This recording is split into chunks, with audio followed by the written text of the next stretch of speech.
second portion of this program today is about another project that Neela Agriculture in the Classroom has been doing for some time.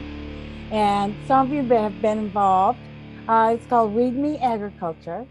And it has always been a volunteer reading project um, for, for presentations in grades pre-K to 4, whereby sometimes older students, sometimes teachers, volunteers, retired folks, um, they present in person to these classrooms, and we have been up to 800 classrooms in the past. Well, you know what COVID's done to everyone. And last year we did a virtual presentation, and this year we have a hybrid presentation. But we're using the book called Tomatoes, excuse me, Tomatoes for Neela.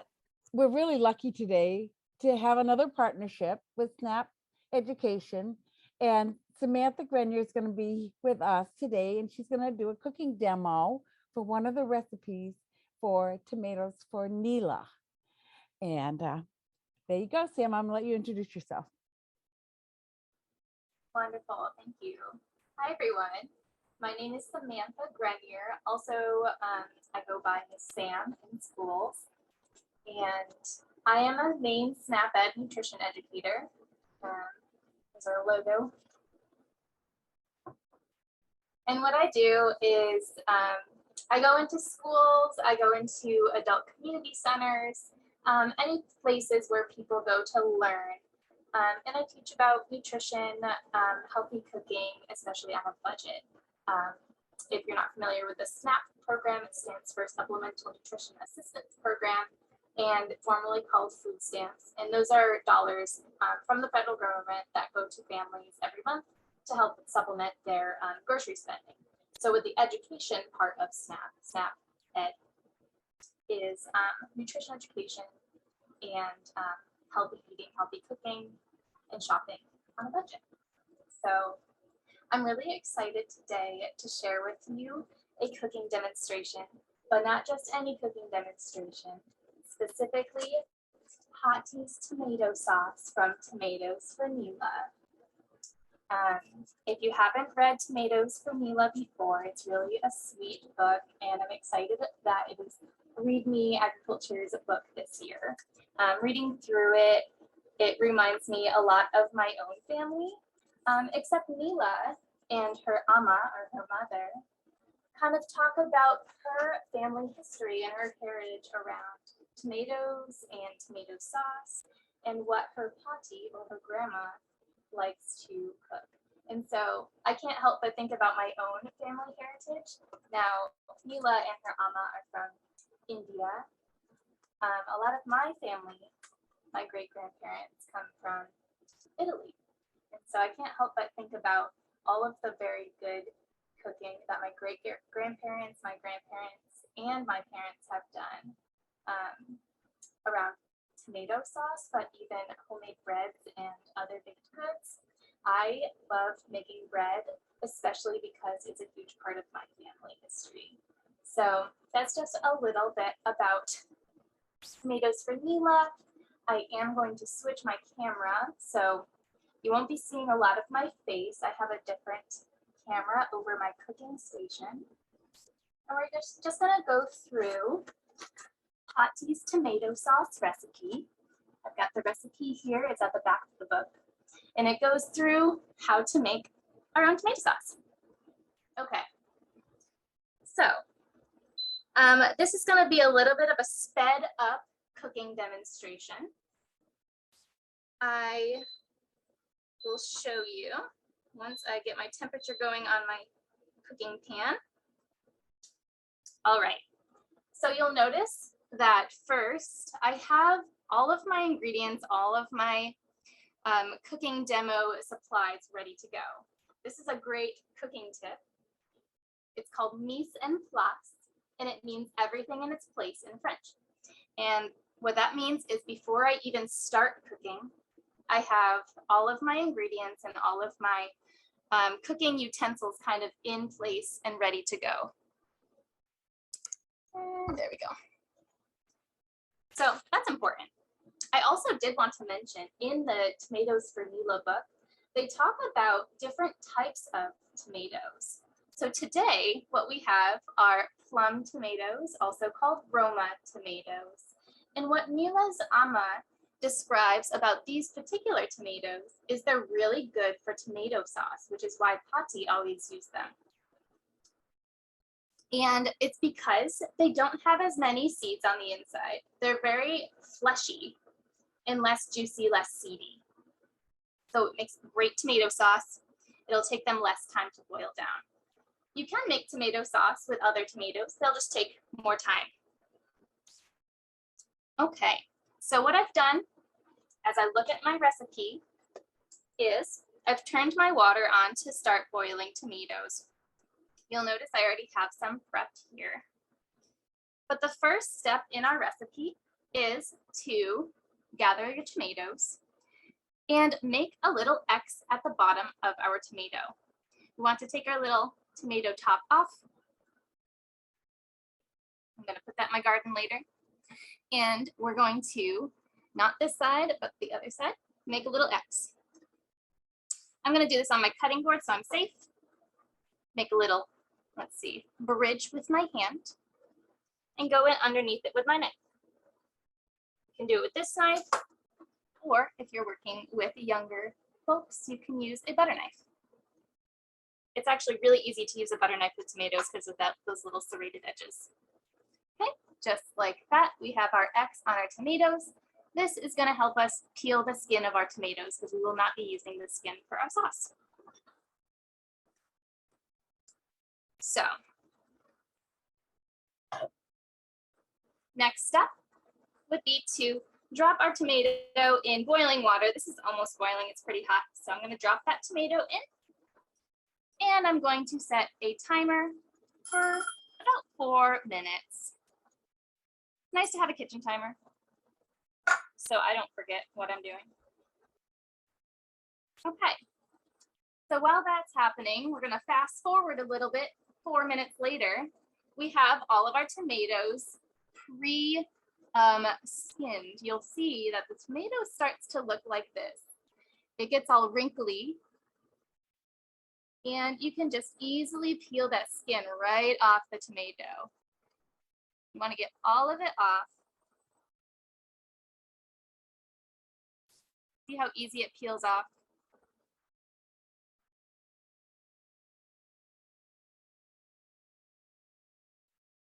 And the next step in our recipe, once we have a bulb tomato, is to cut it up into 8 chunks.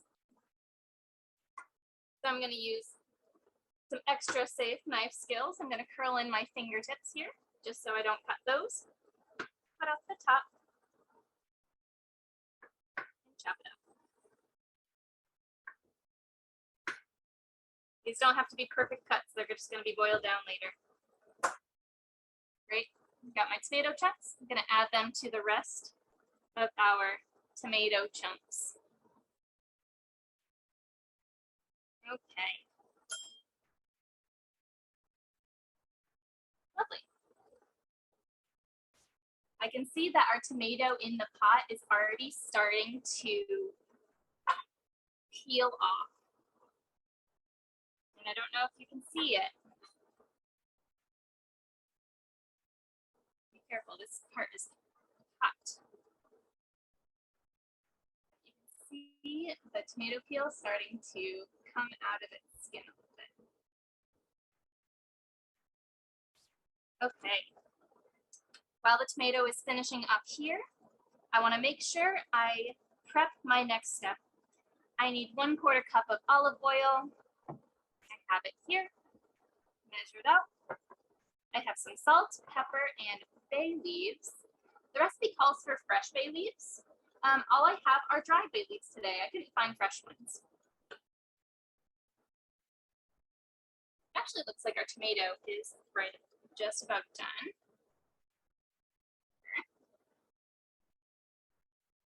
Lovely. Okay. And I'm just going to gently and carefully take the tomato skin off because it's hot. Okay. just gonna chop this up.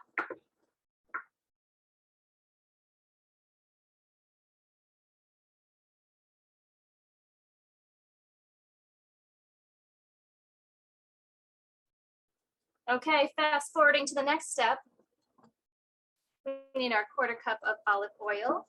Now I do want to lower my heat because I don't want to burn the garlic that I'm going to add. Next up, we need garlic. Delicious. Garlic and onions add so much flavor to dishes. For this, we need about 6. Honestly, I love garlic. I would probably add a whole bulb worth of garlic. But we're gonna stick with the 6.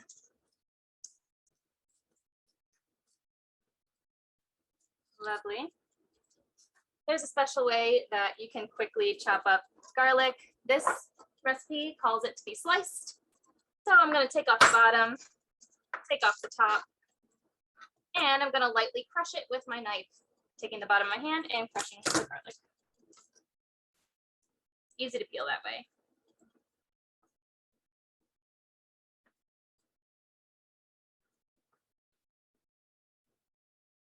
Lovely.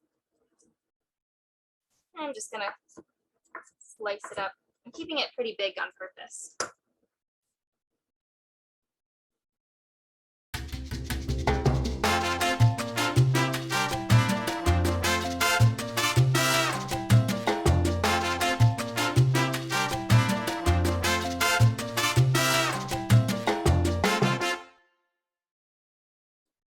Great. On the recipe, it says to cook the garlic for about 5 minutes. I'm going to use my sense of sight here and just watch it. Because I think the best tool we have in the kitchen sometimes is our sight and our scent, just all of our senses. Sometimes time just doesn't work.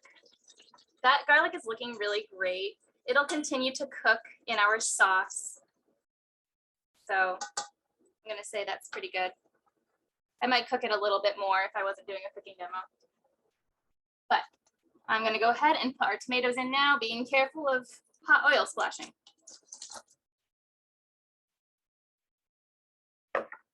Lovely. Okay, now that I don't see bubbles, I want to turn the temperature up a little bit just so I can get that cooking better.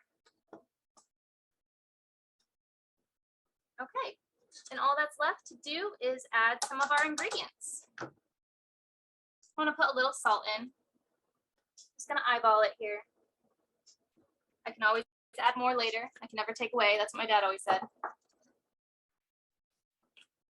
Add a little pepper. Let's see, how many bay leaves does it say? 2 to 3 bay leaves. I'll add a couple bay leaves.